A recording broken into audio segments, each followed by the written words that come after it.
Archosius, god of the stove, born from a spark when stone struck stone. He was a god with a great love for humanity and their well-being. Millennia ago, the people sought to expand their city. They built a dwelling on the plains and called it the GUOBA Assembly. The stove god cared greatly for the people, turning himself into minions who went into every home, fostering food and solidarity alike. Alas, their home was taken by a flood. The waters ravaged the GUOBA Assembly and forced the people back south to Liyue Harbor. Though the distance was not far, the journey was plagued by a terrible storm. For a dozen days, the Adepti stayed by their side. During this time, the stove god cooked an ancient delicacy, flatbread with a meat sauce to stave off the cold and damp, fit for those on the move.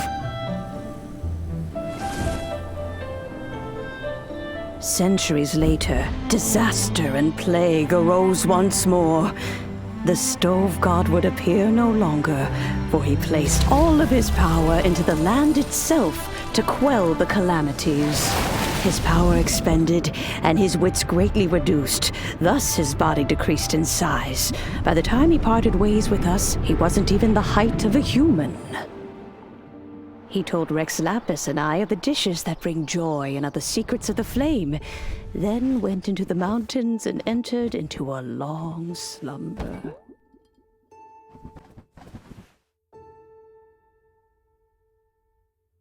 The stove god departed, and GUOBA was born. When he awoke, he ate the chili mince cornbread buns placed on the offering table by a young lady in yellow.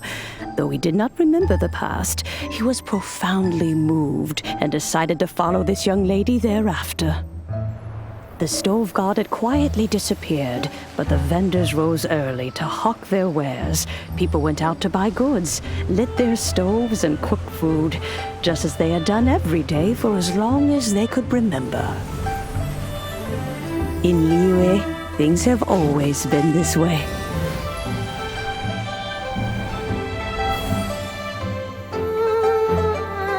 Nature provides, the mountains rejoice. We are blessed by heaven's good grace.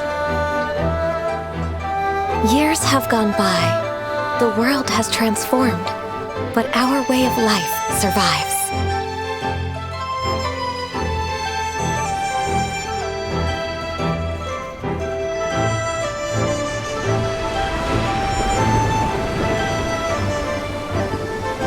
Fame and fortune is only a season. It is the moment that we should embrace.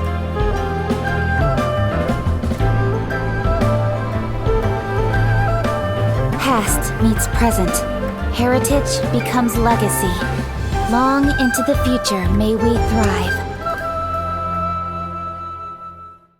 You once told me that dining is the profoundest of customs in the human world.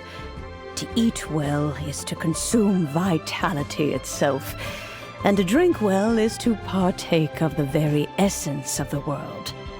It is a matter of paramount importance, you said, for people cannot face the arduous journey ahead on an empty stomach. At once a humble affair and a profound one. A humble meal of maize and spring water is also profound in that. By ensuring one's survival, it paves the way for millennia of human history and culture to come. My dear friend, Liyue has changed so much while you have slept. Looking at the prosperity and beauty around us today, does it make you happy? GUOBA, this is kind of a huge deal. Why didn't you say anything? He is not who he once was. Even the power of speech evades him now. There is no way he could have told you. Oh. GUOBA, but... Xiangling. Do not be saddened, Xiangling. There are two sides to everything. GUOBA may have lost many of his formal faculties, but he is now as carefree as can be, without a single worry in the whole world. In this world we inhabit, who can truly be said to live a life free of all woes? Those with a mind and with the knowledge will certainly be troubled by all manner of things. But he has gone further than us in his journey. He had both wisdom and courage. Everything he took upon himself, he was also ready to part with. His carefree demeanor today is a testament to the fact that he is at rest. So since you are his friend, take good care of him. Go out to walk and play. Allow him to eat, drink, and be merry. I will! You can count on me! Xiangling, you have an adeptal affinity. GUOBA follows you around because he has respect for you. The moment he awoke, he was met with a familiar flavor in the chili mince cornbread buns he ate. After all that time, he still recognized the dish he had invented, and he approved of you as the one who had cooked it. That's right. The taste of one's home cuisine always brings back memories of home. Though he remembered nothing, eating the food you had cooked gave him a feeling of familiarity.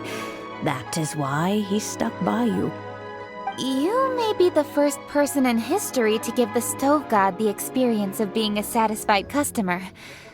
That makes you quite a remarkable chef. If that's true, I couldn't be happier. Because putting a smile on customers' faces is what we chefs are called to do. Well then, it's getting late and I still have things to do. Time for me to say goodbye. Traveler, Paimon, Xiangling, thank you all very much. I look forward to spending more time together in the future.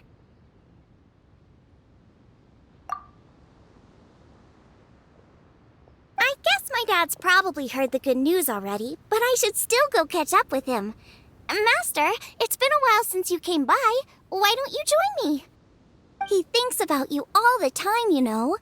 He's always telling me to invite you over. Oh, goodness me. Then, far be it from me to refuse. Off we go, then. Let's saunter over gently and see how all the city folk are getting along.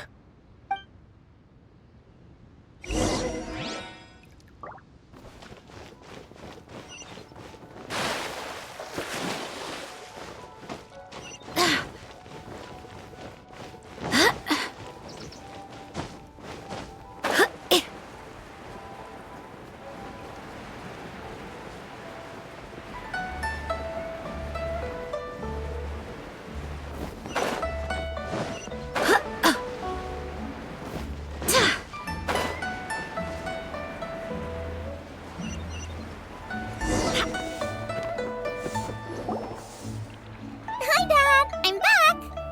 Hey. Oh no! GUOBA's taken off!